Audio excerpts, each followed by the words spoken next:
जी sir. जी और नमस्कार sir. Already already working में है सर।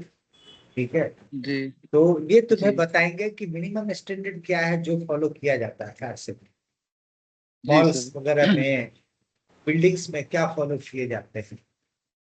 जी फायर का थोड़ा सा तुम्हें नॉलेज देंगे, थोड़ा तुम्हें बताएंगे हाइड्रिक सिस्टम क्या होता है, स्प्रिंकलर कैसा होता है, इसमें डिटेक्टर क्या होता है। ठीक है। जी जो जी। टैंक है उसका कितना कितना लीटर पानी का स्टैंडर्ड है। ठीक है। पार्ट्स के हम्म। नाम क्या क्या है, ये सारी चीजें तुम्हें वो डिटेल बता देंगे कि ये होता है, ये होता है। कितना प्रेशर बार होना चाहिए, वो कितने मीटर तक जाता है उसका प्रेशर। तो ये सब चीज तुम्हें नोट करना है। तुम सोच रहे हो कि जी क्लास ले सर। लेंगे सीख जाएंगे, तो नहीं होगा। एक पेन न- कॉपी लेके नहीं बैठना। नहीं सर। जी हाँ, कॉपी पेन ले लिया सर। लेके बैठना। ठीक है। जी जी तो जी जी सर।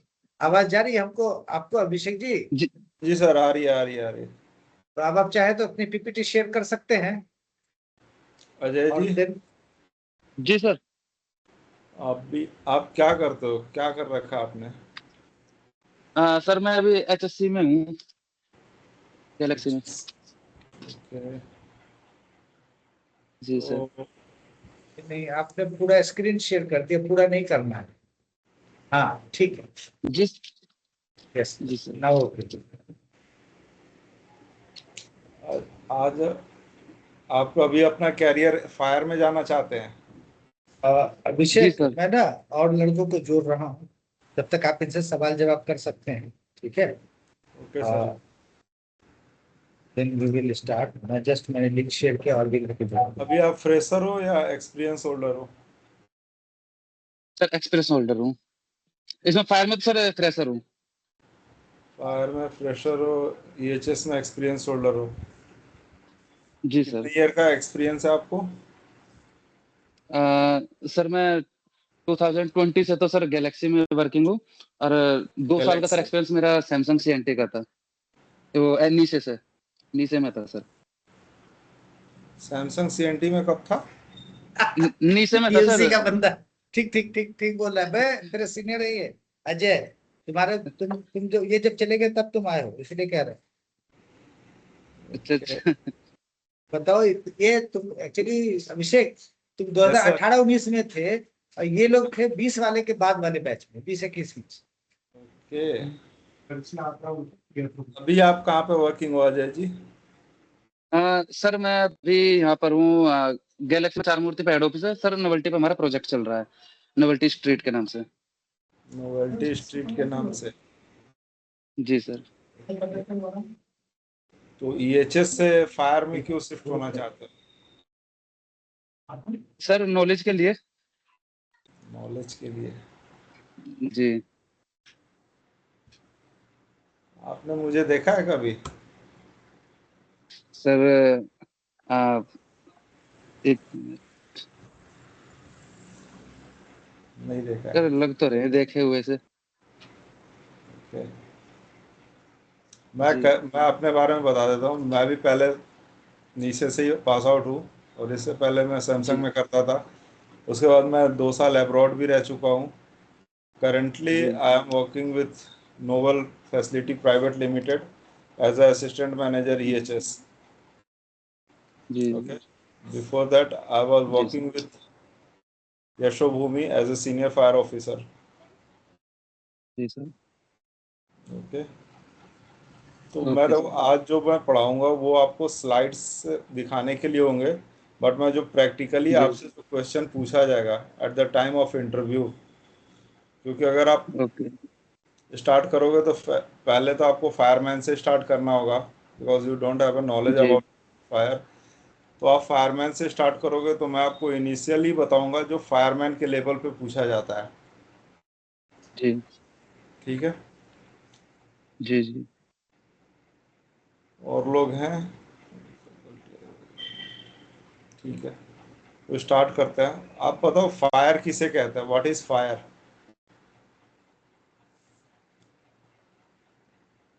फायर सर, अगर किसी भी चीज से स्पार्क निकलता है तो फायर में ही काउंट होता है, क्योंकि छोटी सी चिंगारी भी आग का रूप ले लेती है। मैंने आपसे सवाल जो पूछा वो स्ट्रेट फॉरवर्ड है, व्हाट इज फायर? फायर आग है सर एक। ज्वलनशील। ये तो सबको पता है, फायर एक आग है। देखो इसका सिंपल आंसर है, fire is a chemical chain reaction in which 3 things are needed. आग जो एक रासायनिक प्रक्रिया है जिसमें 3 चीजें होती हैं, ईंधन, ताप और वायु। अगर इंग्लिश में बोले तो वायु। Oxygen, heat and fuel. फिर। ठीक है, ये जी आपको सर। दिख रहा है मेरा स्क्रीन? जी सर। ये ट्रायंगल होता है, ये सर ने दिया है, जी तो ये फ्यूल मतलब जिसमें आग लगेगा, ईंधन जलने वाला, ऑक्सीजन और जलने वाला। टेम्परेचर। टेम्परेचर मतलब हीट हो गया। ठीक है, इन जी। तीनों के जी मिलकर जो सर। उचित तापमान पे एक रिएक्शन होता है जिसे हम केमिकल चेन रिएक्शन कहते हैं, उसके बाद फायर होता है। ठीक है, उसके बाद ही फायर जी। स्टार्ट होता है, उसे हम फायर कहते हैं। अगर आप लिखना चाहते हो तो लिख सकते हो, fire is a chemical chain reaction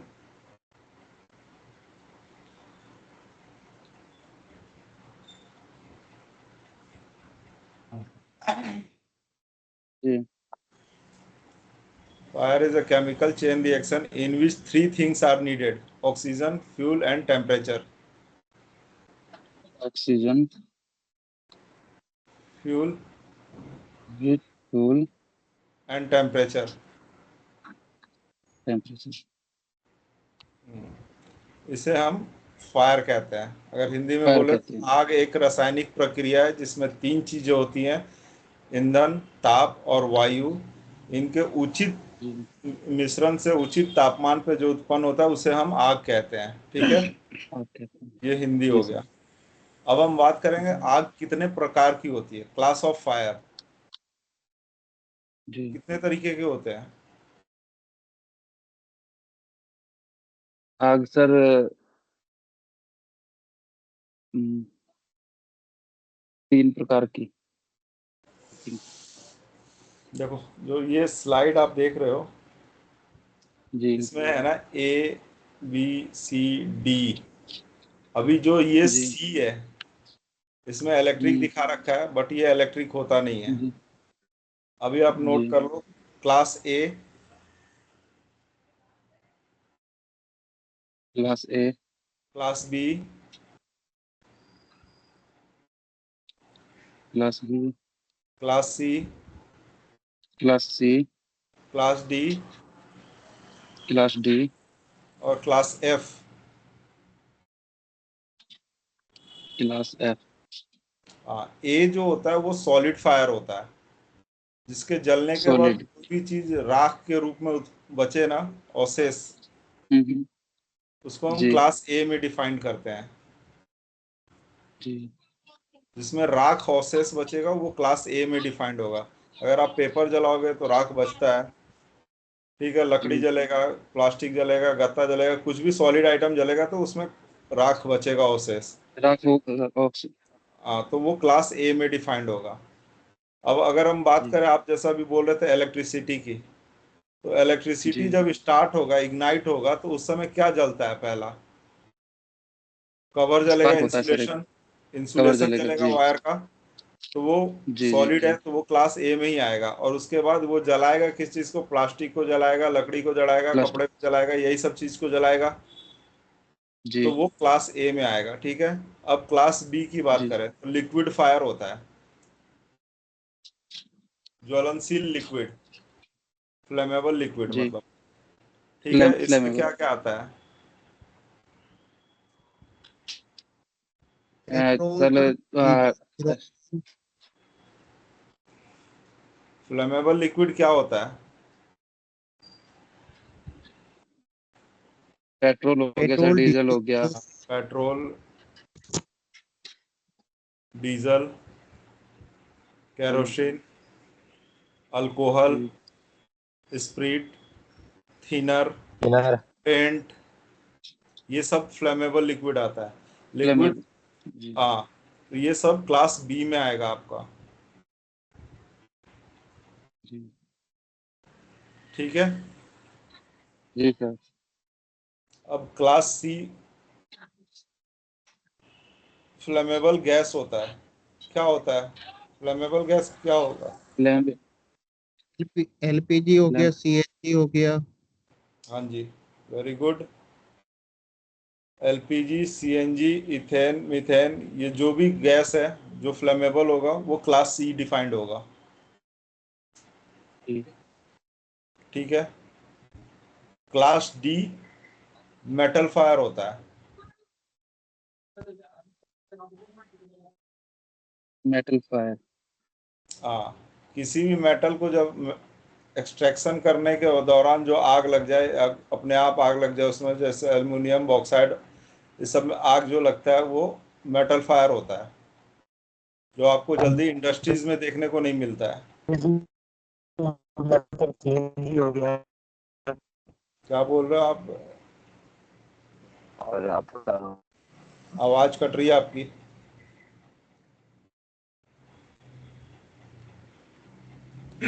किसी को कुछ बोलना है ना तो एक बार हैंड रेस कर लिए, ताकि आपकी आवाज पता चले कौन बोल रहा है।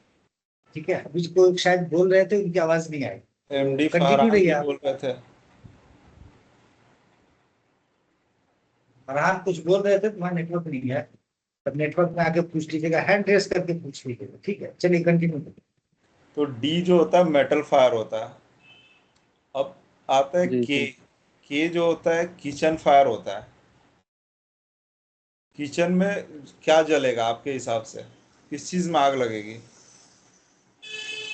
सर किचन में। ऑयल ऑयल हो गया सर।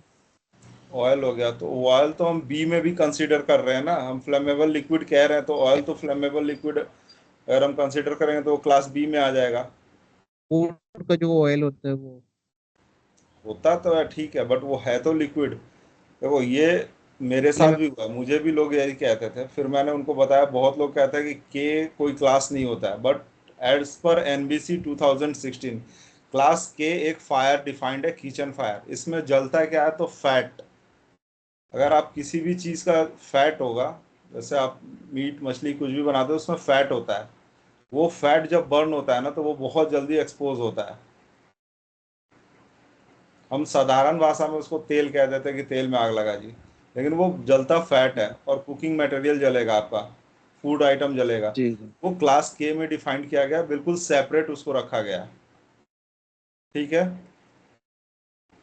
तो ये 5 तरह के क्लास होते हैं। अब एक और क्लास एड ऑन होगा, एनबीसी एड ऑन करेगी, अभी करे या कुछ और दिन बाद करे, वो होगा क्लास एल। Class L. हाँ, लिथियम फायर बैटरी में जो फायर हो रही है ना आजकल, जी ईवी जी। गाड़ीज वगैरह आप देख रहे होगे, बहुत ज्यादा हाँ मोबाइल जी, वगैरह की बहुत बैटरियां ज्यादा फायर हो, हाँ, तो आजकल इसकी बहुत ज्यादा वजह से फायर हो रहा है क्लास लिथियम। एल डिफाइंड पागल फायर होने का जा रहा जाता है। है। क्लास एल डिफाइंड होगा, बट ये आपके नॉलेज के लिए मैं बता रहा हूँ, ये कहीं आप ये अभी बताना नहीं। अभी आइडेंटिफाइड नहीं है, ये जस्ट फॉर नॉलेज। यस। ठीक है। जी अब जी। हम बात करते हैं टाइप ऑफ फायर एक्सटिंग्विशर, क्योंकि आपको मैंने फायर बता दिया, क्लास बता दिया, तो अब बात करेंगे हम टाइप ऑफ फायर एक्सटिंग्विशर्स। कितने तरीके के होते हैं फायर एक्सटिंग्विशर? फोर हाँ, four four there are 4 types of fire extinguisher. There are 4 types of, will you please explain the name? Yes. First, class A के लिए आप वाटर का यूज करेंगे। क्लास बी के लिए हम CO2 या फॉर्म का यूज करेंगे। उसके बाद ओके। क्लास सी के लिए हम CO2 का यूज करेंगे। अगर बड़े पैमाने पे है तो हम स्पेशल केमिकल पाउडर का यूज करेंगे। और क्लास डी के लिए भी हम फॉर्म या CDP का यूज करेंगे। और क्लास डी के लिए हम क्लास डी के लिए भी हम फॉर्म का यूज करेंगे या स्पेशल CDP का यूज करेंगे। सीडीपी या डीसीपी? DCP सीडीपी क्या होता है sir? Dry chemical D powder DCP। ABC okay, dry powder. मैं बता दो, ठीक है। देखो, मेनली अगर हम बात करें तो टाइप ऑफ फायर एक्सटिंग्विशर, एक होता है पाउडर बेस्ड, एक होता है गैस बेस्ड, एक होता है आपका फॉर्म बेस्ड, और एक जो होता है वेट केमिकल बेस्ड। ठीक है। यही होता है 4 तरीके का फायर एक्सटिंग्विशर। अब ए टाइप जो मोस्टली आपको कॉमन जो फायर एक्सटिंग्विशर दिखेगा वो पाउडर बेस्ड दिखेगा सब जगह। जी। ठीक है, पाउडर बेस्ड दिखता है हमें। तो पाउडर बेस्ड में पहले हम यूज़ करते थे DCP, dry chemical powder, but अब डीसीपी बैन हो चुका है। बहुत जगह लोग सस्ते के चक्कर में अभी भी रखे हुए हैं। अब उसका जो रिप्लेसमेंट है वो मैप है, MAP, मैप 50% और 90%। मैप का फुल फॉर्म होता है मोनो अमोनियम फॉस्फेट। डीसीपी को रिप्लेस करने का रीज़न था कि डीसीपी का मेल्टिंग पॉइंट कम था, जिसकी वजह से आप अगर फायर के ऊपर डालते थे तो वो मेल्ट होना स्टार्ट हो जाता था टेम्परेचर की वजह से, और आग बुझ नहीं पाता था। हम और आप जो प्रैक्टिकल करके देखते हैं वो छोटे फायर पे और सर देखते हैं। हाँ जी, बताएं। ये मुश्ताक। सर उसका टीसीपी का एक साइड इफेक्ट भी है कि जो इक्विपमेंट को डैमेज करता है। वो तो ठीक है, हाँ वो है, पोस्ट फायर डैमेज है उसका। यस सर, क्योंकि जितना आग से डिस्ट्रॉय हो रहा है ना, फायर से जितना डिस्ट्रॉय हो रहा है, उसका कुछ परसेंट डीसीपी की वजह से भी डैमेज हाँ, उसे हम या बोलते हैं पोस्ट फॉल्ट फायर होना। डैमेज। यस, इट मीन्स कि वो डबल हार्मफुल करता है। हाँ जी, ये जो आप बोल रहे हैं उसको बोला जाता है पोस्ट फायर डैमेज। मतलब अगर किसी चीज़ पे आग लगी, सपोज दैट IT एक सर्वर रूम है, उसमें आग लगा, तो आप एक रैक में लगा है, किसी एक पीओ स्विच में आपने वहां मारा, तो उससे क्या होगा, वो पूरे रैक में स्प्रेड होगा या पूरे रूम में स्प्रेड होगा, और वो पूरे को हार्म करेगा। फिर आपको वापस से क्लीनिंग में जाना होगा, सब अच्छे से ड्राई करवाना होगा, क्लीन करवाना होगा। तो उसको हम कहते हैं पोस्ट फायर डैमेज ज़्यादा है। लेकिन मैप का भी पोस्ट फायर डैमेज है, बट इफेक्टिवनेस अगर हम बात करें, रिप्लेसमेंट इसलिए हुआ क्योंकि उसका मेल्टिंग पॉइंट कम था और मैप का मेल्टिंग पॉइंट ज़्यादा है। ठीक है, अभी फिर हो गया, ये पाउडर टाइप बता दिया मैंने। एक होता है गैस टाइप, जो CO2 आता है। CO2 अभी के टाइम में सबसे ज़्यादा अच्छा और सस्ता फायर एक्सटिंग्विशर है।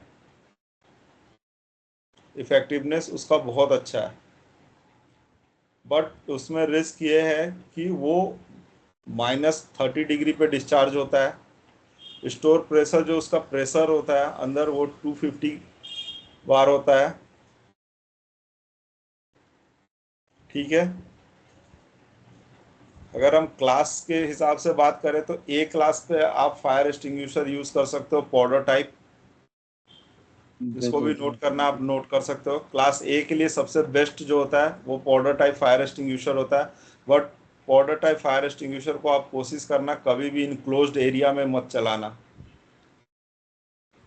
क्योंकि उससे सफोकेशन होगा। एज ए फायरमैन या एज ए फायर ऑफिसर आप कहीं भी जाओगे तो आपसे ये पूछा जाएगा, क्या can we use powder type fire extinguisher in a close room? तो आप बोलोगे no, we can no. Use but it's not safe. No भी कहोगे तो कहेगा क्यों नहीं कर सकते, तो आप इसका सीधा रीजन बोलना, we can use but it's not safe to use in a close area. ठीक है, sir we can use but some ventilation, need some ventilation. With some, ventilation. Ventilation, हाँ, वेंटिलेशन ये देयर कह शुड रहे be a proper ventilation. Yes. और A class में ये हो गया। बी और सी, ए क्लास जो पाउडर टाइप फायर एक्सटिंग्विशर है, उसको सबसे अच्छा पहचानने का तरीका है, उसके बॉडी पे आपको कहीं भी एक ब्लू कलर का रिंग दिखेगा, स्ट्रिप बॉडी पे लिखा रहेगा, ब्लू कलर का स्ट्रिप चिपकाया रहता है, वो पाउडर टाइप फायर एक्सटिंग्विशर का पहचान है।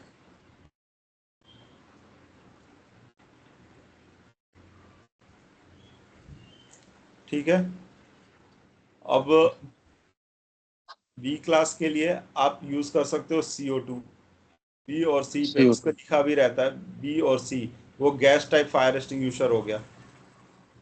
जी। ठीक है, उसका पहचान है, उसके नेक पे आपको ब्लैक कलर की पट्टी दिखेगी, और उसका जो डिलीवरी होज होगा, हॉर्न होगा, वो लंबा रहता है, और उस पे स्पेशल ग्रिपिंग और स्पेशल हैंडिंग का प्रोविज़न होता है। क्योंकि आप अगर डायरेक्ट उसके पाइप को टच करोगे, हॉज को, तो वो -30 डिग्री पे डिस्चार्ज होता है और माइनस आपके हाथों पे कोल्ड बर्न कर सकता है। कोल्ड बर्न आप समझ रहे हो क्या होता है? जी। हाँ सर, वो फ्रॉस्ट बाइट की तरह होता है, लेकिन उसमें बर्न जो होती है वो डैमेजेस इंटरनल ज्यादा करती है, बाहर ज्यादा यस, नहीं दिखता जल्दी। हाँ जी, इंटरनल डैमेजेस ज़्यादा होंगे। आप कभी भी अपने हाथ में बर्फ को लेकर ऐसे दबा के रखो, देखना वो जब ऊपर नहीं पता चलता बट अंदर आपको लगेगा कि वो दर्द देना स्टार्ट कर रहा है। वो होता है कोल्ड बर्न, इंटरनली आपको बहुत ज़्यादा टिश्यूज को डैमेज करेगा। ठीक है। फिर आता है लिक्विड फायर, जो होता है पेट्रोल और केमिकल की जो भी आग होगी उस पर आप कौन सा फायर एक्सटिंग्विशर यूज करोगे? CO2 pardon? फॉर्म या CO2? फोम या CO2? यस, सबसे बेस्ट है फोम। फोम क्या होता है, उसके ऊपर एक लेयर बनाता है और वो कूलिंग इफेक्ट डालता है और ऑक्सीजन के सप्लाई को आपका रोकता है। रोकता है। यस। ठीक है, तो उससे वो पुट ऑफ हो जाएगा आपका फायर। अब मेटल फायर के लिए एक स्पेशल फायर एक्सटिंग्विशर आता है जो कि इधर इंडस्ट्रीज में आपको नहीं दिखेगा, और उसके अंदर जो केमिकल होता है वो पाउडर ही होता है क्लास डी के लिए। और केक किचन फायर के लिए जो एक्सटिंग्विशर आता है वो स्टेनलेस बॉडी का होगा, कोई पेंट नहीं होता है। सारे एक्सटिंग्विशर पे रेड पेंट होता है, किचन फायर का एक्सटिंग्विशर बिल्कुल स्टेनलेस बॉडी का होगा, उस पर कोई पेंट नहीं होगा, और वो उसके अंदर जो केमिकल होता है वो वेट केमिकल होता है।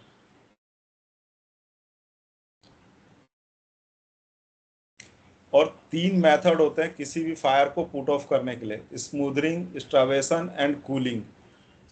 स्मूदरिंग मतलब आप उसके ऊपर कुछ डाल रहे हो। ठीक है, हेलो, हाँ जी बताइए, जी सर इजाज सर। आपने अहमद वो जी। बोला कि किचन एक्सटिंग्विशर में लेबल नहीं होता और फिर स्टेनलेस होता है, मतलब क्या? मतलब जो के टाइप फायर एक्सटिंग्विशर होगा ना वो स्टेनलेस स्टील का होगा, उसके ऊपर कोई पेंट नहीं होगा।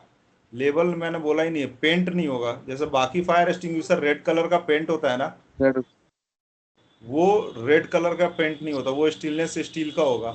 उस पर एक स्टिकर लगा होगा और येलो कलर का स्ट्रिप होगा उसके ऊपर, और उस पर लिखा रहता है के टाइप फायर एक्सटिंग्विशर। उसका जो कंटेंट होगा, जो अंदर जो केमिकल होगा वो वेट केमिकल होता है।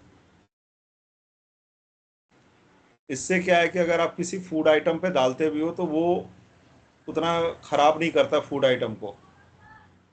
अगर हम वहाँ पे पाउडर यूज़ करेंगे तो पाउडर क्या है, किसी के ऊपर जाएगा, पड़ेगा और वो खराब होगा, बट वो उसी हिसाब से बनाया जाता है कि उससे कुछ खराब ना हो, ज़्यादा पोस्ट फायर डैमेज नहीं होता है। ठीक है, hello, okay sir. Okay sir. Okay हाँ सर। जी। तो 3 तरीके होते हैं। आपसे अगर कोई पूछता है कि फायर पुट ऑफ करने का तरीका बताओ, तो जो मैंने ट्रायंगल बताया था आपको, उस ट्रायंगल में से हम एक एक चीज को भी हटाओगे तो आप फायर पुट ऑफ हो जाएगा। किसी भी एक चीज को आप कट ठीक है। करते हो तो, जैसे अगर मान लो, जी। मैं एक एग्जांपल से बताता हूँ। अगर मान लो आपने ग्लास के अंदर कैंडल जलाया और उसे ढका, ऐसे हम ढकते हैं, ढका तो वो आग बुझ जाता है। क्यों बुझ जाता है? क्योंकि ऑक्सीजन लेवल कट हो जाता है सर उसका। यस, तो आपने क्या किया, फायर ट्रायंगल में से एक चीज को हटाया जो था ऑक्सीजन, फायर जी। बुझ गया। ठीक है, अब बात करते हैं, अगर मान लो कहीं आग लगा है, उसके ऊपर आपने पानी डाल दिया, तो क्या होता है, क्यों बुझ जाता है आग? सर वो कूल डाउन हो जाता है। उसको जो रिक्वायर्ड टेम्परेचर चाहिए वो आप नहीं दे पाते हो, उसका टेम्परेचर ड्रॉप होता है और वो आग बुझ जाता है। ठीक है, अगर मान लो खेतों में जो आग लगती है, गेहूं के फसलों में, तो हम क्या करते हैं, उसके चारों साइड उसको जोत देते हैं, मतलब एक गैप डिस्टेंस बना देते हैं। तो वो क्या होता है, एक्स्ट्रावेशन, हम हटा देते हैं, चीज़ों को सेपरेट कर देते हैं। तो जितने में जलना था उतना ही जल के आग बुझ जाता है। अगर उसके पास कोई कनेक्टिविटी नहीं होगा तो आगे आग स्प्रेड नहीं होगा आपका। जी। ठीक है, यही 3 मेथड है। अब हम बात करेंगे फायर। ये देखो, ये ये है किचन वाला सर। ये ऐसा होता है, किचन का। बट ये इसमें दूसरा चीज दिखा रखा है।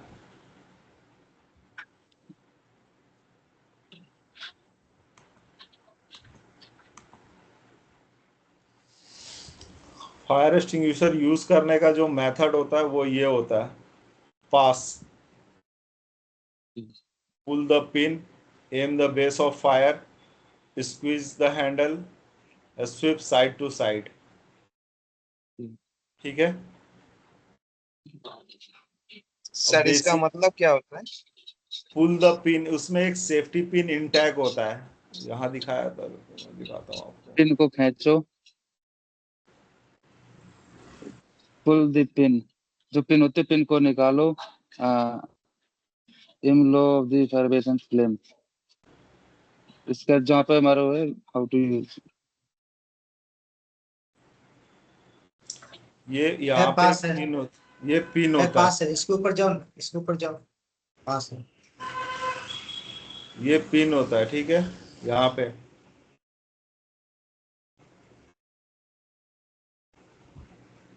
यहाँ से ये पिन हटाएंगे तो पुल द पिन हो गया। M the base of fire, जहाँ आग लगती है उसके जड़ को बेस कर एम करेंगे, मतलब जड़ पे टारगेट करेंगे, क्योंकि ऊपर ऊपर नहीं मारना है, जड़ पे मारोगे तो वो इफेक्टिवनेस ज़्यादा दिखेगा। जी स्क्वीज द हैंडल, ये हैंडल है, इसको दबाएंगे ऐसे तो इससे पाउडर एक्सट्रैक्ट होना स्टार्ट हो जाएगा। और स्वीप साइड टू साइड, मतलब चारों साइड से उस पर मार के एक ब्लैंकेट इफेक्ट डालेंगे और ऑक्सीजन के सप्लाई को हम कम करेंगे, कट ऑफ करेंगे। यही होता है पास।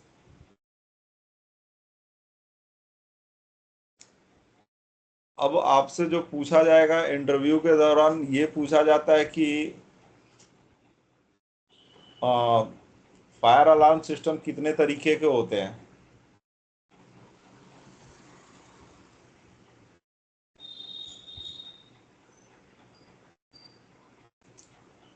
किसी को पता है?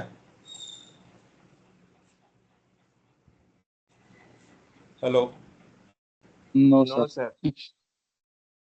फायर अलार्म सिस्टम दो तरीके के होते हैं, एक एड्रेसेबल, एक नॉन एड्रेसेबल, जिसको हम कन्वेंशनल कहते हैं। कौन कौन से सर? एड्रेसेबल और कन्वेंशनल। कन्वेंशनल।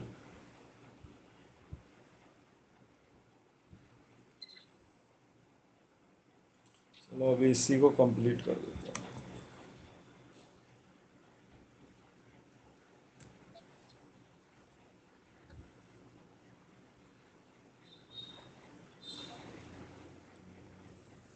ये देखिए यहाँ पे दिया है ना, ये पिन होता है, पुल the pin.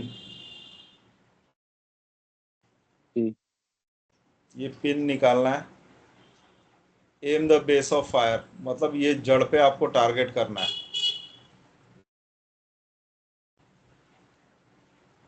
Squeeze the handle, handle को दबाना है, नीचे वाला सपोर्ट होता है, ऊपर वाला दबता है आपका, ये प्रेस होगा, ये सपोर्ट होता है।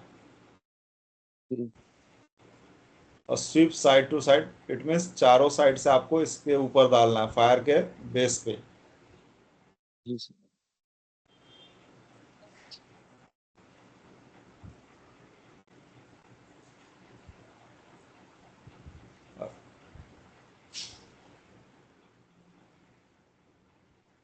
अभी फायर होता है तो उसमें क्या क्या हो सकता है, मैं वली सर, बोलिए। मैं ये स्लाइड के अलावा इनको बता देता हूँ जो आप प्रैक्टिकली है। आप अपना शुरू रहिए, आप अपने नॉलेज के लिए, तो स्लाइड जस्ट मैसेज। ये आप रेफरेंस के लिए आप वली सर से ले लेना, हाँ, मैं आपको जो बताऊंगा वो प्रैक्टिकल आप होगा। इम्पोर्टेंट इम्पोर्टेंट चीजें बता दीजिए जो कि इनको जल्दी मिलेगा नहीं, आप उसी पर कवर अप करिए। हाँ, ठीक है। तो फायर जब भी होता है तो सबसे ज्यादा क्या होता है, स्मोक होता है।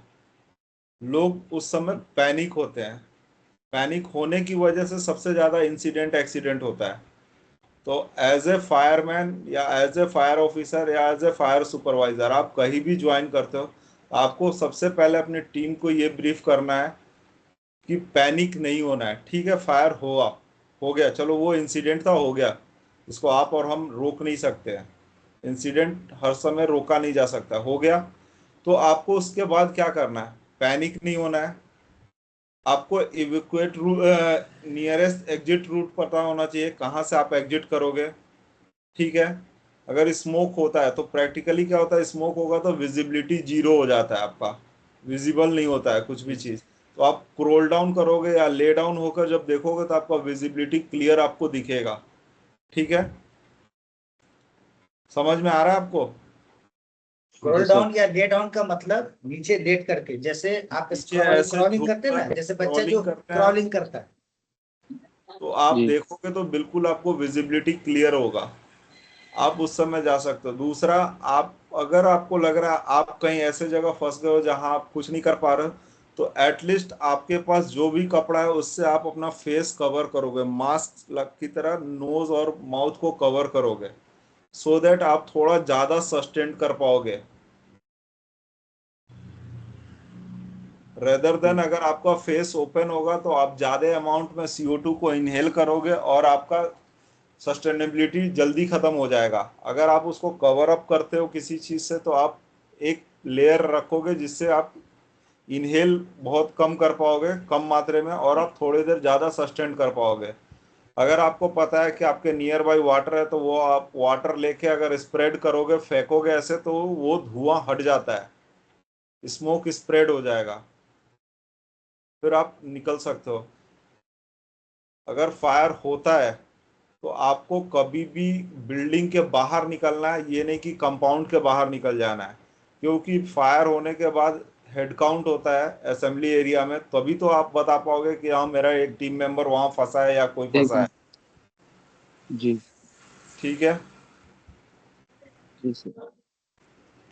अकॉर्डिंग टू NBC आपका अभी जो अमेंडमेंट है, वो जो भी नई बिल्डिंगें बन रही हैं उसमें ऐसा है कि आपका जो भी बेसमेंट्स होगा उसमें फायर ब्रिगेड की गाड़ी जाने का जगह होना चाहिए, अदरवाइज वो बिल्डिंग पास नहीं होगा, वो फायर लाइसेंस नहीं मिलेगा उनको।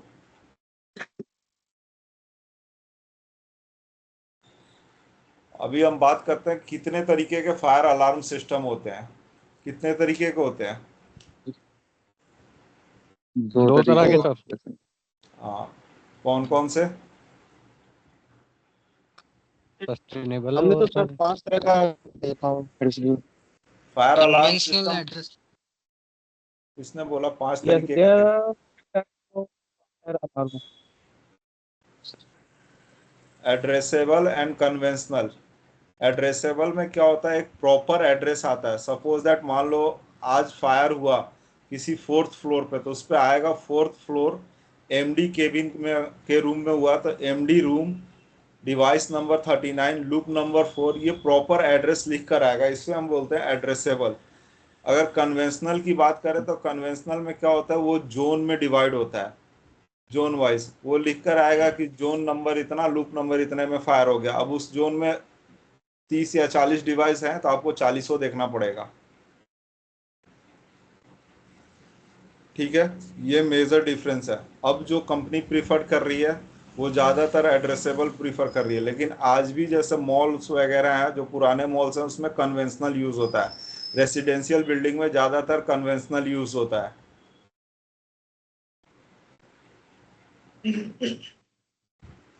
और इसका जो है, अगर फायर अलार्म ट्रिगर होता है तो उसके साथ साउंडर और फ्लशर भी ट्रिगर होता है। ठीक है, कहीं कहीं हम क्या करते हैं कि हम एक फायर अलार्म सिस्टम पे नहीं देते, हम अगर एक लूप में 3 फायर स्मोक डिटेक्टर होता है तो फिर वो साउंडर फ्लशर को ट्रिगर करेगा। मतलब ऐसा भी होता है ना कि मान लो सिंगल। हाँ जी, मुस्ताक जी बताइए। सर हाँ, हमने तो there are 5 types of fire alarm पढ़ा है। Pardon? There are 2 type of fire five alarm system. अच्छा, आप सर बताओ हमने तो क्या 5 पढ़ा फाइव है। फाइव फाइव पढ़ा है, कौन कौन सा पढ़ा आप बताओ। एक इंटेलिजेंट तो एक इंटेलिजेंट होता है, वायरिंग होता है, और आप देखे होंगे महंगे महंगे कार में जो लगा रहता है हाइब्रिड। हाइब्रिड जो कन्वेंशनल और एड्रेसेबल दोनों का मिक्स होता है हाइब्रिड। और इंटेलिजेंट वो एक एडवांस टेक्नोलॉजी यूज होता है उसमें। और वायरलेस जो होता है, वायरलेस ये और पुराने बिल्डिंग होता है ना, वहाँ पे यूज इसका ज़्यादा होता है। क्योंकि मैं अभी एज अ सेफ्टी ऑफिसर मैं वर्क कर रहा हूँ, मैं मुंबई में। देखिए आप सही कह रहे हैं, होता है। हम जो कॉमनली जो यूज होने वाली चीजें हैं हम उस पर फोकस करते हैं। ज्यादातर क्या मिलेगा, एड्रेसेबल नॉन एड्रेसेबल, 95-98% यही मिलेगा। आप ये एमडी मुश्ताक जी, आप जो ये कह रहे हैं कि एक वायरलेस होता है, तो वो हम उस तरीके से टाइप नहीं कर रहे हैं। हम, मेरा कंसर्न है कि दो टाइप के होते हैं, एक एड्रेसेबल एक नॉन एड्रेसेबल। अब वो वायरलेस आप लगा लीजिए, ठीक है, आपका वो वायरलेस है, वो होता है वायरलेस इंटरकॉम भी होता है, वायरलेस ये भी होता है, तो वो चीज़ अलग है, वो हम टाइप में डिफाइन नहीं कर सकते हैं। उससे पर्टिकुलर अगर आपका वायरलेस भी है तो वो पर्टिकुलर एड्रेस दे रहा है तो वो एड्रेसेबल होगा। जैसे कैमरा, कैमरा में केबलिंग सिस्टम भी है, वायरलेस सिस्टम भी है, बट यहाँ पे बात हो रही है कि कैमरा की टाइप्स क्या है, कैमरा को किस तरीके से यूज किया गया, वो टेक्नोलॉजी। मतलब चलिए कंटिन्यू करिए सर। तो दो तरीके के होते हैं, इसमें यही मेजर डिफरेंस होता है कि आपका पता होता है कि आपको क्या है। उसमें एक एड्रेस प्रॉपर आएगा, उसमें जोन आएगा आपका, आपको उस जोन में जाकर देखना होगा, ठीक है। ये दो तरीके के होते हैं। अब अगर आप कहीं जाते हो तो आपसे पूछा जाता है कि हॉजरील की टेस्टिंग कितने दिन में की जाती है। इसकी सर? होजरी हॉजरील होजरी हॉजरील की रोजरी। टेस्टिंग कितने दिन में की जाती है, और हॉस पाइप की। और टेस्टिंग क्यों की जाती है। और हॉस पाइप की टेस्टिंग कैसे करेंगे?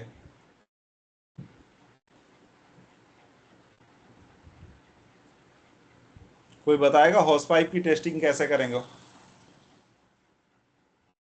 होस पाइप होता क्या है? हाँ, हॉस पाइप होता क्या? होस very pipe. Good. House pipe के थ्रू। हाइड्रेंट, हाइड्रेंट किसको किसको पता है? सर फायर के थ्रू होता है। हाँ हाँ फायर मतलब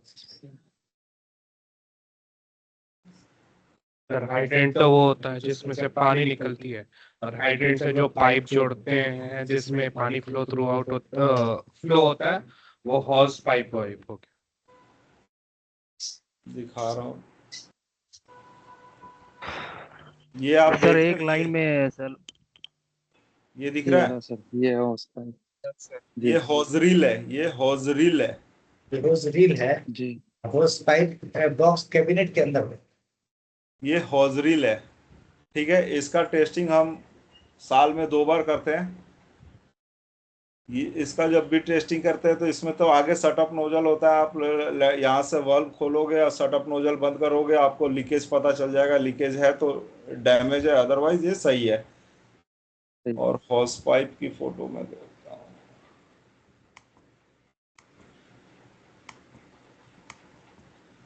नहीं है इसमें। एक मिनट, मैं एक मिनट दीजिए, एक मिनट दीजिएगा, मेरे पास है सभी।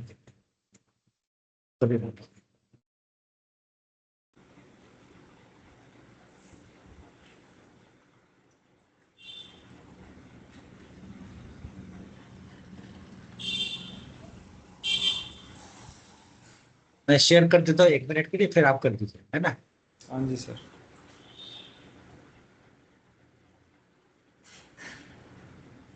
ये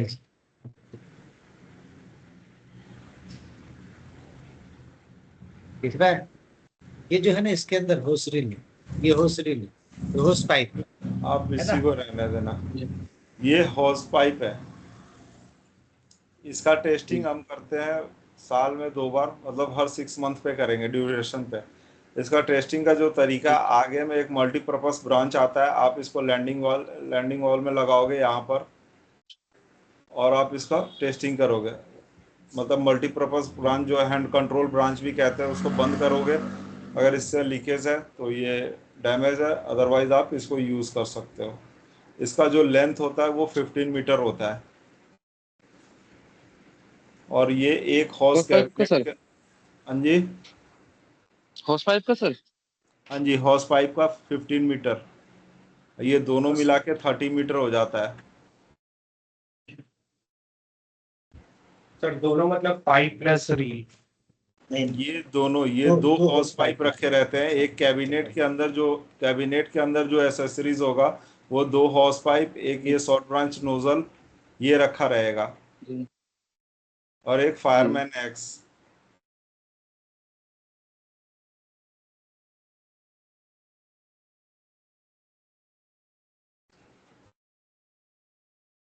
अगर हॉजरील की बात करें तो इसका लेंथ हो जाता है 30 मीटर। ये हॉजरील है।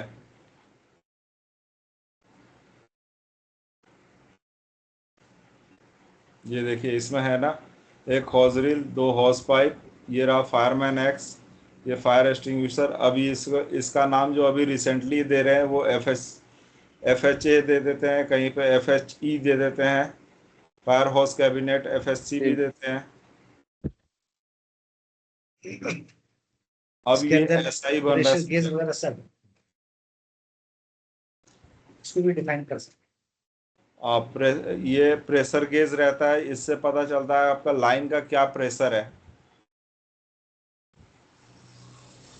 पंप रूम का जो सीक्वेंस होता है वो कैसे होता है, किसी को पता है?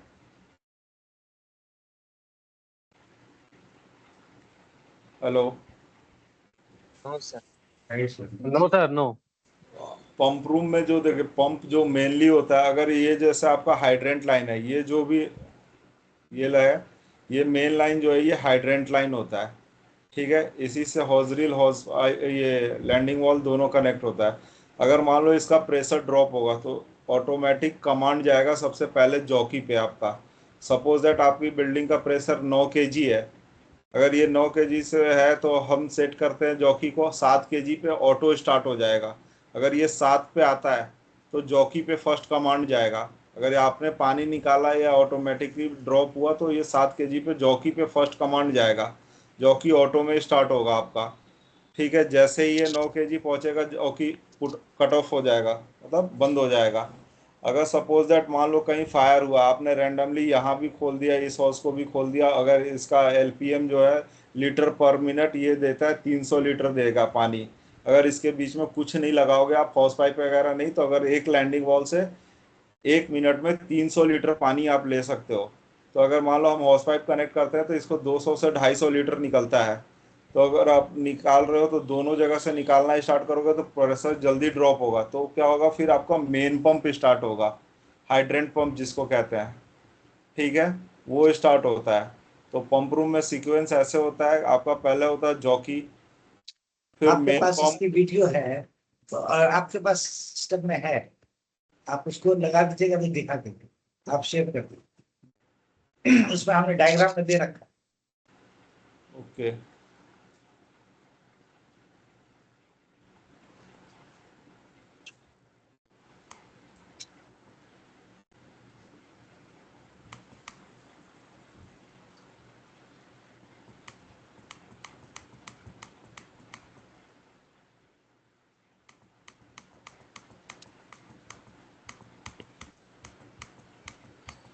ये वाला पहले तो टैंक का है, ठीक है।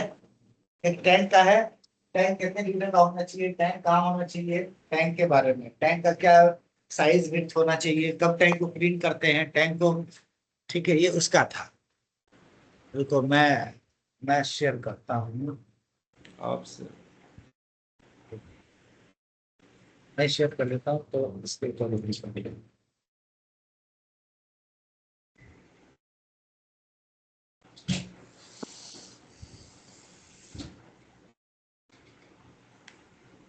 तो चीजें समझ में आ रही है लोगों को? देखिए, ये टेक्निकल बातें बता रहे हैं, ये होता है, इतना होता है, ऐसा होता है, ये प्रैक्टिकल बता रहे हैं। प्रैक्टिकल जानना जी इसलिए जरूरी है कि जो पूछा जाएगा सवाल, एज ए फायरमैन आप किसी कंपनी में जाते हो तो फिर आप क्या करोगे, ये क्या क्या आपसे सवाल पूछा जा सकता है, ये उस पर बेस्ड होने की बातें कर रहे हैं।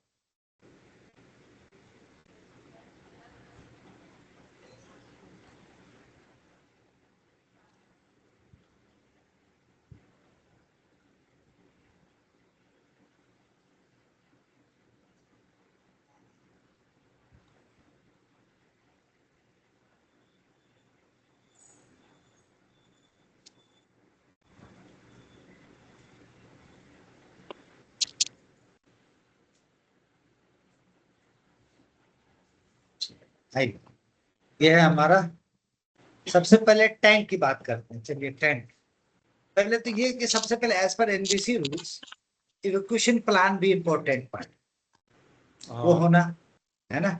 ये इवैक्यूएशन प्लान मैंडेटरी है। मैंडेटरी है। Exit and fire exit sign ये सारा रिक्वायरमेंट है बिल्डिंग्स में होना। यानी मिनिमम रिक्वायरमेंट क्या है as per NBC rules, minimum 2 exit required in most building. Exit door must open outward direction. Exit door कहाँ ओपन होना चाहिए? बाहर की तरफ खुलना चाहिए, अंदर नहीं। आउटवर्ड मतलब बाहर, पुश बाहर होता है, पर हाथ ऐसे मतलब पड़ा गेट खुल जाना चाहिए, आप राइट। ऐसे धक्का दोगे बाहर की ओर दरवाजा जाना चाहिए, कभी भी जाना अंदर की ओर नहीं खुलेगा। क्लियर एंड इन्विशन exit signage mandatory.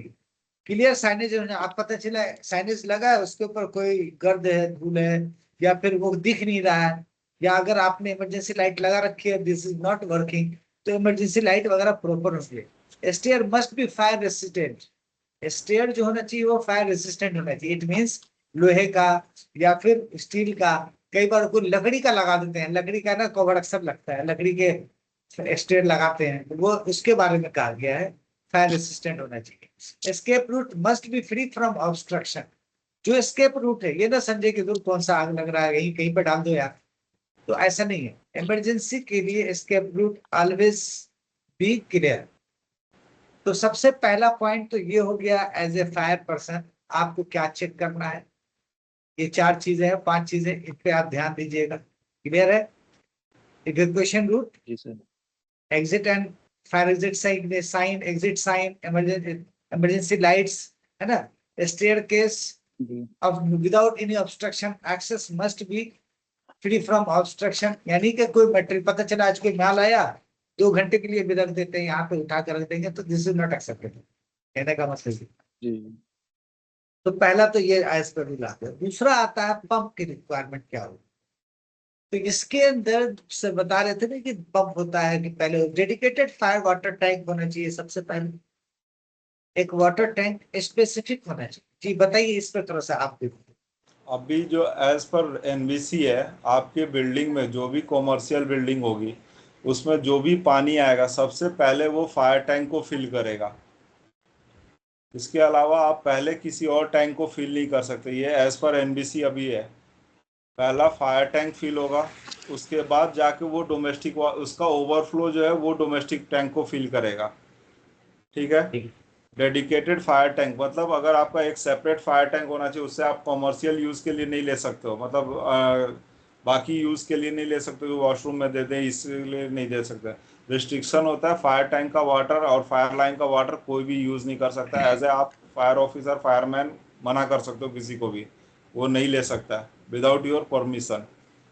Fire pump electric plus diesel, ये जो मैंने बताया ये सीक्वेंस ऐसे होता है, पहले जॉकी होता है, फिर मेन हाइड्रेंट पंप होता है, फिर उसके बाद डीजल पंप होता है। ये जो सर डायग्राम। हेलो। हाँ जी। हाँ जी हाँ जी। जी सर सर जॉकी क्या होता है सर? ये जो जॉकी कि जो होता है, जॉकी जो होता है वो फर्स्ट पंप होता है जो आपको मिनिमम प्रेशर मेंटेन करने के लिए यूज किया जाता है। जो अगर थोड़ा मोड़ा ड्रॉपेज आ रहा है आपके लाइन में, मान लो मुझे मुझे एक ग्राउंड से, मेरी बिल्डिंग है 4 मीटर 40 मीटर, 40 मीटर ऊपर पानी पहुंचाना है, तो हर थोड़े दूर पर पानी का प्रेशर ड्रॉप होगा, तो हम क्या करेंगे, हर बार जॉकी जॉकी स्टार्ट होकर अपने आप प्रेशर मेंटेन करें। मेन पंप हम स्टार्ट नहीं कर सकते हैं। मेन पंप ज़्यादा कंजप्शन लेगा, ज़्यादा शोर करेगा, ज़्यादा पानी का प्रेशर होगा, इसलिए हम उसे स्टार्ट नहीं करते। मिनिमम ड्रॉपेज के लिए हम जॉकी स्टार्ट करते हैं। जॉकी एक पंप होता ही है जो पंप की तरह है, पंप ही है, पंप की तरह नहीं, पंप है।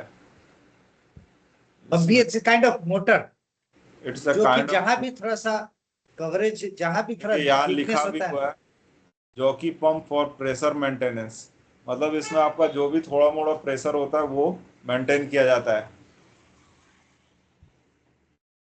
ये वाटर टैंक है। ये एक देख रहे हैं आप यहाँ पे, एक ये वाटर टैंक है। दूसरा ये एक इनलेट है, एक आउटलेट है। एक को ये पंप ले रहा है, एक को पंप दे रहा है। ठीक है। तो पहले तो अभी यहाँ से स्टार्ट होता है, फिर ये अभी यहाँ के बाद ये जॉकी पंप लगा है। ये जो दिखा रहे हैं सर, ये है, मान लो ये आपका इनलेट है, ये वाटर टैंक में आता है, ठीक है। अब ये पंप है, जॉकी पंप, इसका ये इनलेट हो जाएगा। आपसे ये भी सवाल पूछा जाएगा पंप रूम में क्या क्या आइटम होता है, आप एक बार बता दो, तो आपको बता दे रहा हूँ। ये गेटवे वॉल्व है, ये जो है इनलेट सेक्शन इसको बोलेंगे, ये आउटलेट हो जाएगा, ठीक है। इसको बोलते हैं इनलेट हेडर, इसको बोलते हैं आउटलेट हेडर। तो ये इनलेट होगा, यहाँ से आएगा, यहाँ पे एक बेलो होता है, यहाँ पे एक रबड़ बेलो लगा रहता है, जो वाइब्रेशन होगा ना पानी का, जो खींचेगा तो एक वाइब्रेशन होता है, उसको कंट्रोल करने के लिए यहाँ पे रबड़ बेलो होता है। अब ये हो गया आपका पंप, ये हो गया मोटर, ठीक है। यहाँ जो होता है इसका हेड होता है, अगर मान लो हेड आपका 120 है, 120 मीटर, तो ये मतलब है कि आप 120 मीटर तक ही पानी ले जा सकते हो इस पर्टिकुलर पंप से, ठीक है। तो ये इधर से जाएगा ऐसे, और यहाँ पे फिर बेलो दिखेगा, ये ऊपर, ये गेटवे वॉल्व है, और ये राइजर होता है, ये राइजर बोलते हैं इस लाइन को। ये फिर मेन राइजर हो गया, ये स्प्रिंकलर को फीड कर रहा है इधर, वेट टाइप, और ये ड्राई टाइप लिखा हुआ है। ये वेट है, ये वाला, ये ब्लू ब्लू, ये वेट है, ये दिख रहा है ना, ये ब्लू लिखा है ना, ब्लू वाला ब्लू वेट मतलब है। वेट टाइप, मतलब ये रेड जिसमें वाला आप एनी टाइम पानी डाल के रखे हो, ठीक है। अभी जो रूल है उसमें ये भी है कि ओवरहेड टैंक रखना मैंडेटरी है आपको। अब छत के ऊपर ओवरहेड टैंक आपका ऊपर रहेगा, मैंडेटरी है। ठीक है। अगर क्या होता है, मान लो अगर ब्लैकआउट हो गया, सब चीज डीजी वगैरह कुछ भी स्टार्ट नहीं हो रहा, पानी भी तो नहीं एटलीस्ट आप ले पा रहे, तो क्या होता है, ओवरहेड टैंक से आप जब छोड़ोगे तो ग्रेविटी की वजह से वो डायरेक्ट आके स्प्रिंकलर को फीड करेगा, और आप फायर फाइटिंग कर सकते हो। जैसे हमारे घर में पानी आता है, हम लोग जो कि पंप वगैरह कुछ लगा के रखे नहीं है, ऊपर टैंक में पानी जाता है, फिर टैंक से हम लोग के घर में पानी आता है, तो ड्यू टू ग्रेविटी वो आ जाता है। इसी तरह का अब ये प्रोविजन आने वाला है एज पर द एनबीसी। नहीं भैया सर, आप ओवरहेड आ चुका है ऑलरेडी, सब आज जगह भी नई बिल्डिंगों में लग रहा है।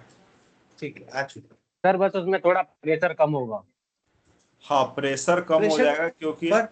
यहाँ से हम प्रेशर ज्यादा देते हैं, लेकिन टैंक से जो प्रेशर आएगा तो वो उतना नहीं होगा, बट ग्रेविटी की वजह से उसमें भी जितना नीचे आपको लाना हो उतना नीचे लाओगे तो प्रेशर आ जाता है। आ जा 25th फ्लोर से अगर आएगा तो नीचे तो 4th फ्लोर से अभी क्या हुआ, अभी भी रिसेंटली परसों एक सोसाइटी में आग लगी है, जिसमें एक पत्रकार अजीत अंजुम रहता है, उसकी बिल्डिंगों में आग लगी है, वहां पे सारा ये तो सिस्टम ब्लैकआउट हो गया। ये हमारे यहाँ ही था सर, गौर ग्रीन। अच्छा, हमारे पास था गौर ग्रीन, तो अभी वो ब्लैकआउट हो गया, और वो सिस्टम ऐसा है कि उसके जो बहुत बुरे हालत हो गए। तो कभी ये सिचुएशन ऐसी है कि अगर आप इनिशियली फेज में आपने इन्वेस्टिगेशन नहीं किया, इंस्पेक्शन नहीं किया, ये कब धोखा दे देंगे पता नहीं चलेगा। अच्छा, अभी आपसे एक सवाल पूछ सकता है वो कि ये ऑटो में स्टार्ट और ऑफ कैसे हो जाता है, ये पंप, जॉकी पंप। तो इसमें एक NONC स्विच लगा होता है जो ऑटोमेटिक कमांड लेता है। NONC लिखिएगा, NONC स्विच जो ऑटोमेटिक कमांड लेता है, क्योंकि ये अक्सर सवाल पूछा जाता है, ये आखिर और किस रीजन से। ये कनेक्ट होता है, यहाँ पे दिख रहा है ना आपको प्रेशर गेज, प्रेशर ये जो स्विच है लगा होता है, उसमें मीटर नहीं दिखेगा, वो स्विच होता है ऐसे मैनुअली एडजस्ट करने का, तो उससे हम स्विच से एडजस्ट करके और उसको NONC स्विच में दे देते हैं। जैसे ही प्रेशर आपका ड्रॉप होगा वो कमांड देगा, ऑन हो जाएगा, जैसे ही प्रेशर मेंटेन होगा वो कमांड देगा और पंप बंद हो जाएगा। अब कोई आपसे पूछेगा कि क्या पंप, मेन पंप भी ऑटो में स्टार्ट हो सकता है, तो हाँ होता है।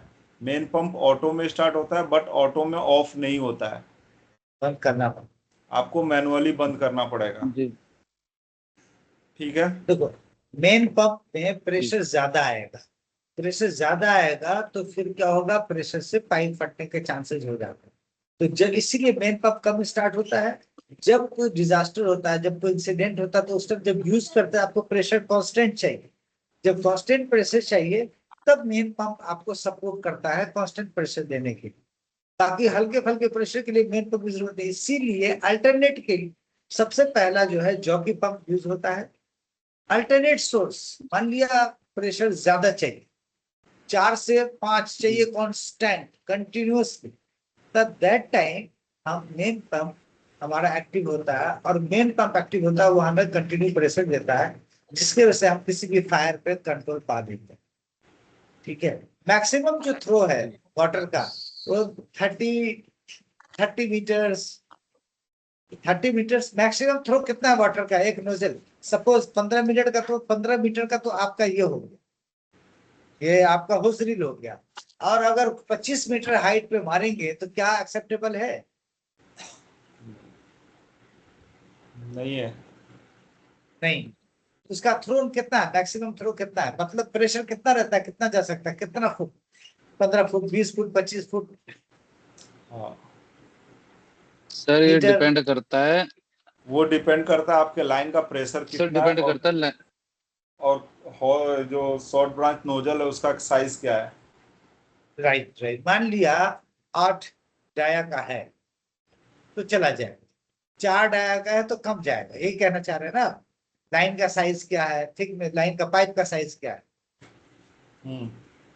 ये इस पे डिपेंड करता है। तो यानी कि जो प्रेशर मेंटेन किया जाए, जो प्रेशर मेंटेन किया जा रहा है ना, जो प्रेशर मेंटेन किया जा रहा है, वो जो प्रेशर डिपेंड करता है जो मेन लाइन का थिकनेस कितना है, कितना आउटपुट ले रहा है। मान लिया किसी आदमी की कैपेसिटी ही है 10 केजी उठाने की और वो 15 केजी नहीं उठा सकता, तो पाइप की अगर कैपेसिटी कम है, थिकनेस कम है, तो उसी हिसाब से वो प्रेशर देता है। तो मोस्टली कंपनीज क्या करती है कि शो के लिए भी लगा देती है कि किस तरह एनओसी मिल जाए, हाँ जी। वो भी करती है। तो जरा इसका भी ख्याल रहना है कि भाई इससे अगर आप एज ए फायर ऑफिसर वहां ज्वाइन कर रहे हैं तो आप अपने ऑब्जर्वेशन तो पहले रेस कर दें कि सर जिस तरीके का यहाँ पे काम है, जिस तरीके यहाँ की रिक्वायरमेंट है, उस तरीके का यहाँ पर सिस्टम। ऐसे तो फायरमैन फायर ऑफिसर इस तरह की बातें तो कर ही देते हैं, मोस्टली आपको करना नहीं पड़ेगा। बेसिकली आपका काम है मेंटेनेंस का, कि how to maintain the situation, how to maintain the system, जो एग्जिस्टिंग सिस्टम उसको कैसे मेंटेन किया जाए।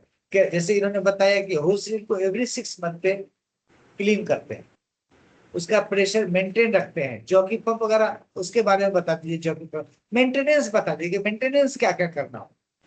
जॉकी पंप में आपको maintenance as a fire team हमें कुछ भी नहीं करना होता है, हम नहीं करते, वो टेक्निकल करते हैं। ठीक है, आपका रोल एंड रिस्पॉन्सिबिलिटी बस ये है कि वो ऑटो में स्टार्ट होना चाहिए। अगर नहीं हो रहा तो आप टेक्निकली जाके टेक्निकल डिपार्टमेंट को कह सकते हो कि मेरा पंप ऑटो में स्टार्ट नहीं हो रहा, वो करेंगे उसका मेंटेन। बट यहाँ हर जगह आपका फायर ऑफिसर वैसा नहीं होता है, तो वो कभी कभी आपको बोलेगा कि देख लो क्या दिक्कत है। तो आपको बस देखना है कि वो फ्री है नहीं है। अगर नहीं है तो आप जाके बोल सकते हो भाई इसका वेंडर बुला दो। जो आपको मेन कंसर्न है कि आपको जब आप ड्यूटी पे होते हो तो आपको पहले देखना है कि आपका पंप रूम का प्रेशर कितना है, जितना आपका स्टैंडर्ड कह रहा है उतना है या नहीं है। अगर आपको लग रहा है कि नहीं है तो फिर आप प्रेशर मेंटेन करोगे और फिर उसको ऑब्जर्व करोगे कितना जल्दी ड्रॉप आ रहा है। अगर वो फ्रिक्वेंटली ड्रॉप आ रहा है, आपका जॉकी फ्रिक्वेंटली स्टार्ट हो रहा है, तो आप फिर इन्फॉर्म करोगे और राउंड पे चेक करोगे कहीं से लीकेज तो नहीं है, आपका अंडरग्राउंड वाटर लीकेज तो अंडरग्राउंड पाइपलाइन लीकेज नहीं है, कहीं लीकेज तो नहीं है। आप उसको ऑब्जर्व करोगे और नोट डाउन करोगे। ठीक है, तो अच्छा सर, बात करते हैं हम सर अभी जी। सर अभी जो सर ने बोला है कि एनओसी के लिए कुछ जो है पंप के नाम पे से प्लेट पे लिखा होता है ऑलरेडी कि कितना, मतलब इसका मतलब हेड पे लिखा होता है। अगर वो सर, वो कैसे सर पता करेंगे अगर कंपनी ने ज्यादा लिख दिया, वो कम दे रहा है सर, तो उसको नहीं कैसे नहीं, सर देखो पता करें? ये होता है, एक कंपनी का लेबल लगा होता है, वो हेड लिखा हेड पे लिख कर आता है कि इतना हेड है।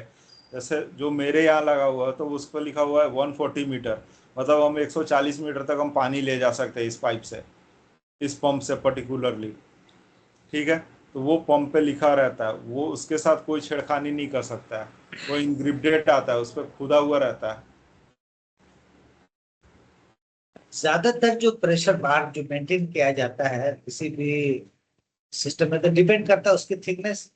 अगर थिकनेस 4 इंच है, 4 इंच का पाइप है, 4 इंच, नॉर्मली 4 इंच डाया का पाइप, तो उसमें कितना मेंटेन करना चाहिए? अब ये जो पाइप आप देख रहे हो, ये फिगर में जो है आपका ये इनलेट का, ये 200 है, 200 200 का है। तो इसमें हम 200 मेंटेन, mm की बात हो रही है, हाँ तुम लोग को 200 बता दें। mm, mm की बात हो रही है, 200, ठीक है 200 ठीक mm है। है, तो अगर हम इसमें मेंटेन करेंगे तो हम मैक्सिमम ले जा सकते हैं 10 से 12 केजी। 10 से 12, क्योंकि ये 8 इंच डाया है। प्रेशर जो होता है ये 8 इंच का है ना, 200 और में मतलब 8 इंच वाला है। और अगर हम बात करें प्रेशर कैलकुलेशन की, तो हमारा प्रेशर कैलकुलेट होता है, हमें रूफटॉप मतलब जो आपका छत हो उस पर हमें 3.5 केजी मिनिमम प्रेशर चाहिए एज पर एनबीसी। हाँ और हर 10 मीटर पे 1 केजी ड्रॉप होता है। तो अगर मेरी बिल्डिंग की हाइट 40 मीटर है तो 4 मीटर मेरा ड्रॉप आ गया, और 3.5 केजी ऊपर चाहिए मुझे, तो 4 3 7 7.5 केजी हो गया, तो मुझे पंप रूम का प्रेशर 7.5 केजी रखना होगा। रखना होगा। ये इम्पोर्टेंट है सबके लिए, कि यह आपसे पूछा जा सकता है कि भाई मुझे ऊपर के टॉप पे मुझे 3.5 बार चाहिए मिनिमम। अब आप देखिए नीचे पे कितना उसको ड्रॉप होते होते होते कितना रहना चाहिए ताकि वो मेंटेन रखे। हाँ जी सर एक बार बताइए। दोबारा बताएंगे इसको। आप देखो, एज पर एनवीसी ये कहता है एनवीसी कि मुझे रूफ पे जो सबसे इंड पॉइंट होगा छत का, वहां पे मुझे चाहिए 3.5 केजी प्रेशर, 3.5 केजी पर सेंटीमीटर स्क्वायर। ठीक है, सही। तो हम इसको ऐसे सिंपल भाषा में यही बोलते हैं 3.5 केजी, 3.5 केजी प्रेशर चाहिए। और ये भी कहता है एनबीसी कि हर 10 मीटर पे 1 केजी प्रेशर ड्रॉप होता है। मान के चलो अगर मेरी बिल्डिंग की हाइट मुझे पता है कि 50 मीटर है सपोज दैट, तो हम पहले तो 5 केजी ड्रॉप आ गया मेरा, 5 5 केजी ड्रॉप आ गया, और ऊपर हमको चाहिए 3.5 केजी, तो 5 + 3.5 करेंगे तो हो गया 8.5 केजी। तो हमारा पंप रूम का जो प्रेशर होगा वो 8.5 केजी होगा। अगर हम हाई राइज बिल्डिंग की बात करें, अगर वही बिल्डिंग स्प्रेड हो जाती है, मान लो नीचे भी कुछ है लाइन घूमी हुई है, तो हम उसमें फिर वो कैलकुलेट होता है, वर्टिकल जो लाइन होता है उसमें कैलकुलेट होता है हर 30 मीटर पे 1 केजी ड्रॉप होता है, 30 मीटर पे 1 केजी ड्रॉप होगा। तो हम फिर उससे जोड़ेंगे कि नीचे का लाइन हमारा कितना स्प्रेड है, मान लो मेरा 60 मीटर है तो 2 केजी ड्रॉप गया, तो 8 2 10 केजी, 10.5 केजी हम प्रेशर रखेंगे पंप रूम का, सो दैट हमें टेरिस पे 3.5 केजी मिले। अजय, जी अजय सर। तुमसे ये सवाल कर सकता है कि टेरेस पे हमारा कितना केजी बार होना चाहिए, हमारे 40 मीटर की बिल्डिंग है तो कितना केजी का पंप रूम पे होगा। ये कैलकुलेशन आना इम्पोर्टेंट, अंडरस्टैंड। जी सर। ये ओके कैलकुलेशन सर। एक बार समझिएगा, देखिएगा ये जो पॉइंट्स है ना, यही पॉइंट्स है जो समझा जाता है। एज ए फायरमैन जब आप कहीं जॉब करने जाते हैं किसी कंपनी में, तो आपसे यही इसी तरह के सवाल किए जाते हैं कि कैसे मेंटेन करोगे, क्या देखोगे आप। चलिए सर नेक्स्ट बताइए। और अगर आपसे कोई पूछता है कि एज पर एनबीसी बेसमेंट का हाइट कितना होता है, बेसमेंट का और फ्लोर का, तो अभी बेसमेंट का जो हाइट जा रहा है वो 3 मीटर से 4 मीटर जाता है, और फ्लोर का 2.5 से 3 मीटर होता है। सर ये मिनिमम रिक्वायरमेंट है। हाँ मिनिमम ये होना ही चाहिए।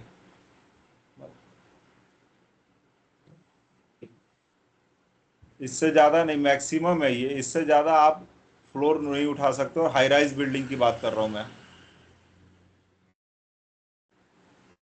ये मैक्सिमम है, मिनिमम नहीं है।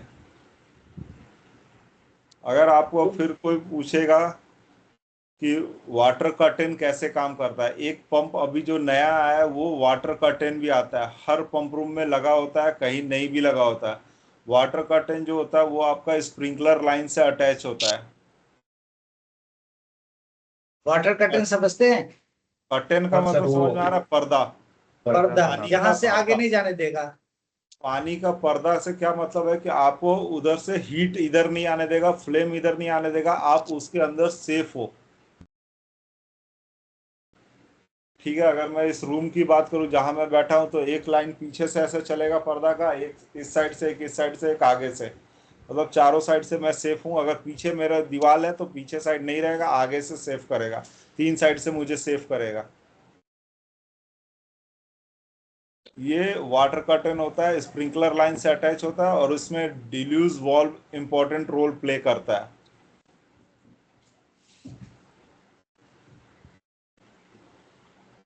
सर क्या करता है डिलीशन वॉल? डिल्यूज वाल्व का सेंस ये होता है उसके अंदर एक सेनोनाइड वाल्व भी लगा होता है। अगर स्प्रिंकलर कहीं ब्रस्ट हो गया, ये जो आप फिगर देख रहे हो स्क्रीन पे, ये ऊपर जो स्प्रिंकलर है ये दिख रहा ये है, ये अगर फिगर में दिखा दे रहा नहीं है, ये है ये जो दिखा रहा है ये स्प्रिंकलर। ये स्प्रिंकलर है, अगर ये फटा, आग लगा यहाँ पे, ये टेम्परेचर गया 60 डिग्री, तो ये ब्रस्ट हो जाएगा। ब्रस्ट होगा, इसका प्रेशर ड्रॉप होगा, तो यहाँ पे जैसे ये है, ये वाल्व कमांड देगा कि अरे इधर प्रेशर ड्रॉप हो गया, तो ये वाटर कर्टन को एक्टिवेट कर देगा। इसी समय इसको प्रेशर ड्रॉप होगा तो वाटर कर्टन भी एक्टिवेट हो जाएगा। वाटर कर्टन एक्टिवेट होगा तो वो पूरा पानी का पर्दा एक बन जाएगा, जिससे आप सेफ होगा। वो हमेशा बेसमेंट और लॉबीज एरिया में लगाते हैं हम, ज़्यादातर बेसमेंट में आपको मिलेगा। सर डेल्यूज वॉल्व, क्या? डेल्यूज वॉल्व, हाँ, डिल्यूज वॉल्व। उसको वो क्या है? एक्सप्लोर बता क्या करता है वो? वो कनेक्शन होता है, एक स्प्रिंकलर लाइन और वाटर कर्टन लाइन को जोड़ा जाता है, क्योंकि आप ऐसा नहीं है ना, वो कमांड देगा इसको वाटर कर्टन को। अगर मान लो मैं यहाँ, ये आपका ये जो लाइन दिख रहा है, ये मान लो मेरा स्प्रिंकलर लाइन है, ये वाटर कर्टन लाइन है, मैं यहाँ लगा दूँ तो स्प्रिंकलर ब्रस्ट हो गया, तो ये तो चलेगा नहीं। तो यहाँ पे हम दोनों को कनेक्शन इस्टेब्लिशमेंट करने के लिए यहाँ पे एक वॉल्व लगाते हैं, उसको कहते हैं डिल्यूज वॉल्व। वो क्या होता है, प्रेशर डिफरेंशियल पे एक्टिवेट होता है। इसका प्रेशर निकलेगा यहाँ से जैसे, तो ये इधर से वाटर इधर फ्लो करने लगे, तो ये कमांड समझ जाएगा कि अच्छा उधर लग रहा है स्प्रिंकलर ब्रस्ट हो गया, फायर हो चुका है, तो ये ऑटोमेटिक एक्टिवेट हो जाएगा और ये वाटर कर्टन स्टार्ट हो जाएगा। ये 3 तरफ से कमांड लेगा, एक तो स्प्रिंकलर ब्रस्ट पे लेगा, दूसरा आपका फ्लो स्विच पे लेगा, एक इसी लाइन में फ्लो स्विच लगा होता है, वो प्रेशर को दोनों साइड से मॉनिटर करता है। अगर ज़्यादा भी होगा तो भी बजना स्टार्ट होगा, कम होगा तो वो इस साइड जाके बजना स्टार्ट हो जाएगा, तो बजेगा, अलार्म एक्टिवेट होगा और ये वाटर कर्टन स्टार्ट हो जाएगा। तीसरा, ये एमसीपी से भी इंटीग्रेटेड होता है, मैनुअल कॉल पॉइंट से। ठीक है, तो बेस्ट क्या है आज के लिए, पहले इतना रहने देते हैं। कहते ये चीजों को समझना इम्पोर्टेंट इसलिए है, यही जगह है जहाँ पे लोग सारे लोग फंसते हैं। सारा इंटरव्यू सब कुछ यही आगे फंसा देता है। तो यहाँ तक जो है कम से कम आप लोगों को एक बार सर्च करना है, पढ़ना है कि क्या होता है, जोखिम पंप कैसा होता है, वीडियोस देखनी है इसके ऊपर कि फायर हाइड्रेंट क्या है, ताकि यहाँ तक किसी का अगर कोई डाउट है तो कल अपने क्लास में ये पूछ सकता है, कल के क्लास में। क्या अभिषेक? हाँ जी सर। हाँ, क्योंकि देखिए सारा एक बार पढ़ा देंगे, ये उल्टी कर देंगे ये लोग। आप कंफ्यूज हो जाओगे। आप अभी हाँ। इतना ही पढ़ो, what is fire, type of fire, class of fire और टाइप ऑफ फायर एक्सटिंग्विशर। जी, एंड सेकंड एक और क्वेश्चन लिखो, what is jockey pump, how it look like, what is hose reel, what is pipe reel, जो भी है, मतलब nozzle क्या होता है, एक्स कैसा होता है, पहले उनकी फोटोज देखो, उनको सर्च करो, उनके ऊपर थोड़ा जाओ, ताकि जो सर बता रहे तुम कनेक्ट कर सको उन चीजों को। अगर आप कनेक्ट नहीं करोगे तो ये वेस्टेज है। आपको लगेगा कि ये क्या यार, अपने सर अपने पढ़े, अपने समझे, अपने चले गए। इसीलिए इतना पढ़ के जब आप आओगे तो नेक्स्ट जब पढ़ाया जाएगा तो इतना पढ़ के आने में जो भी आपके डाउट्स होंगे वो डाउट्स को क्लियर किया जाएगा कल। क्लियर है सबको? Yes sir. क्लियर है सर। कल भी सर सेम एक बार इन क्लास पार्ट्स का चलेगी। जो आपने नाम बताया, हाँ सर, जो पार्ट्स का नाम बताए थे एक बार बताएंगे रिपीट? हाँ लिखो, जिस फायर जोकी हाइड्रेंट, पंप वगैरह। होस रील, आप ठीक है, पढ़ लो जोखिम पहले, पंप। आप सीधा पढ़ो, यूट्यूब पे देख रहे हो या कहीं भी, तो आप पढ़ो sequence of pumps in fire pump room. Sequence in sequence of pumps, sequence of pump in fire pump. वो आपको बिल्कुल एग्जैक्ट दे देगा कि कैसे कैसे कौन सा पंप अटैच होता है, कौन पहले कमांड लेगा, कौन उसके बाद लेगा, कौन सबसे लास्ट में लेगा, कौन कैसा होता है, किसकी शक्ल कैसी है, किसका चेहरा कैसा है। तो कम से कम एटलीस्ट नहीं कुछ करो तो बता तो सकते थे कि सर ये तो वो है, सर ये तो वो है। करता क्या है, आप सारी बात तो जानना आपको जरूरी नहीं है, टाइम लगता है जानने में। अब ये जो अभिषेक जी वहां जो आपके सामने बैठे थे, ये भी 10-12 साल से इसमें घुसे पड़े हैं, तो इनके पास इतनी नॉलेज है। आप, हम अभी स्टार्ट कर रहे हैं, आप तो आपको धीरे धीरे हो जाएगी, लेकिन उसके लिए स्टेप बाय स्टेप आप जाएंगे। जी मुश्ताक।